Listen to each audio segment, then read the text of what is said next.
Star plus के नामचीन serial Anupama में काफी सारे ट्विस्ट एंड टर्न्स आए। हमने देखा कैसे अनुपमा ने इतने बड़े धोखे को भी मुस्कान के जरिए एक बहुत ही स्मार्टनेस से हैंडल किया और लाइफ को आगे बढ़ाने के बारे में मन बना लिया। लेकिन कहना सही होगा कि अभी भी अनुपमा की जिंदगी में प्रॉब्लम्स जैसे कि खत्म होने का नाम नहीं ले रही हैं, क्योंकि काव्या का चैप्टर अभी भी उनकी लाइफ में बरकरार है, जो अनुपमा को परेशान करने के लिए हर पॉसिबल कोशिश करती हुई नजर आई है। आपको बता देते हैं, काव्या यानी कि मदरसा शर्मा और वनराज यानी कि सुधांशु पांडे की शादी हो गई है, लेकिन फिर भी काव्या को अभी भी करार नहीं है। उनको अभी भी वनराज पे, अपने प्यार पे विश्वास नहीं है, क्योंकि उनको अब भी लगता है कि अनुपमा यानी कि रूपाली गांगुली उनसे वनराज को छीनना चाहती हैं और अब आने वाले एपिसोड्स में वो अपनी एक और लेवल पे नीचे गिरती हुई नजर आएंगी। वो अनुपमा के चरित्र पे उंगली उठाती हुई और उनको उनके पति पे नजर ना डालते हुए कहती हुई नजर आएंगी। जी हाँ दोस्तों, आने वाले एपिसोड्स काफी शॉकिंग, काफी रोमांचक और काफी ज्यादा ट्विस्ट से भरे हुए हैं। अर्लियर देखा गया था कि कैसे अनुपमा एंड बा करते हैं कोशिश गीता के टैंट्रम्स को सहने की, लेकिन काव्या फिर भी उसको सपोर्ट करती है और ये देखकर बा जैसे कि काफी ज्यादा नाराज नजर आती है। लेकिन काव्या को कोई फर्क नहीं पड़ता। काव्या को सिर्फ और सिर्फ अपनी मर्जी से मतलब है और उसकी मर्जी के अनुसार वो गीता को अपने घर में रखना चाहती हैं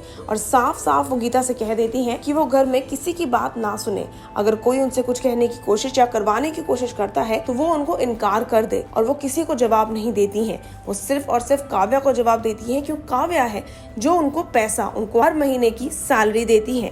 अब देखेंगे कैसे आने वाले एपिसोड्स में जब काव्या घर वापस आएंगी, उनको पता चलेगा कि वनराज ने अनुपमा के द्वारा बनाया गया घर का खाना खा लिया है और ये जानकर जैसे कि मानो काव्या आग बबूला हो जाएंगी। वो इस बात पे काफी फ्रस्ट्रेट होती हुई नजर आएंगी और उनको लगेगा कि अनुपमा फिर एक बार वनराज के साथ अपने रिश्ते को सुधारने की कोशिश करने की अभी भी ट्राई कर रही है, लेकिन हकीकत में ऐसा नहीं है। बा अनुपमा को डिफेंड करती है और काव्या को कहती है कि कैसे वो उनके बेटे को टॉर्चर कर रही है, कैसे वो उनको टेस्टलेस खाना खिला रही है और मजबूर कर रही है डाइट करने के लिए, उनको वो खाना देने के लिए जो वो नहीं खाना पसंद करते हैं। काव्या और बा एक बहुत ही शॉकिंग आर्ग्यूमेंट में आ जाते हैं, जहाँ पे अनुपमा बीच में आती है और काव्या से कहती है कि वो बा से बदतमीजी मिसबिहेव ना करें। काव्या यहाँ पे अपनी लाइन क्रॉस कर देती है और साफ अक्षरों में अनुपमा को कहती हैं कि अब उनका वनराज में इंटरेस्ट लेना सही नहीं है और इसीलिए उनको अपने काम से काम रखना चाहिए और उनके पति और पत्नी के रिश्ते के बीच में नहीं बोलना चाहिए है। बोलिए, ड्रामा यहाँ खत्म नहीं होता, क्योंकि काव्या इसके बाद अगला इल्जाम उनके चरित्र पे उठाती है और वो कहती है कि वो दूसरे के पति पे नजर डाले बैठी है, तो वो दूसरे के पति को अपना बनाने की कोशिश कर रही है। अनुपमा यहाँ पे एक बहुत ही ज्यादा टाइट स्पॉट में पहुँच जाती है, क्योंकि कहीं ना कहीं अपने टॉन्ट्स के जरिए काव्या ने वो पतली सी इज्जत की लकीर को भी क्रॉस कर दिया है। जहाँ एक तरफ अनुपमा काव्या के इल्जाम, उनके ब्लेम सहने को तैयार नहीं है, उनके डर्टी एलिगेशन सुन के आगे बढ़ने को तैयार नहीं है, वहीं दूसरी ओर वो एक बहुत बड़े टाइट स्पॉट में है। उनको समझ नहीं आ रहा है कि वो क्या करें और पूरे परिवार को एकजुट कैसे रखें। बोले, काफी इंटरेस्टिंग होगा कि आने वाले एपिसोड्स में अनुपमा क्या जवाब देगी काव्या को, या ये कहें वनराज का क्या होगा रिएक्शन जब उनको पता चलेगा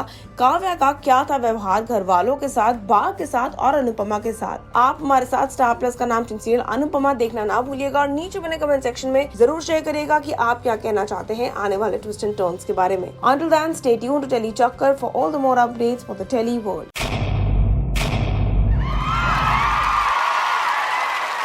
Know all about the Telly world by subscribing to Telly Chakkar's YouTube channel. Don't forget to hit the bell icon to stay updated to our new videos.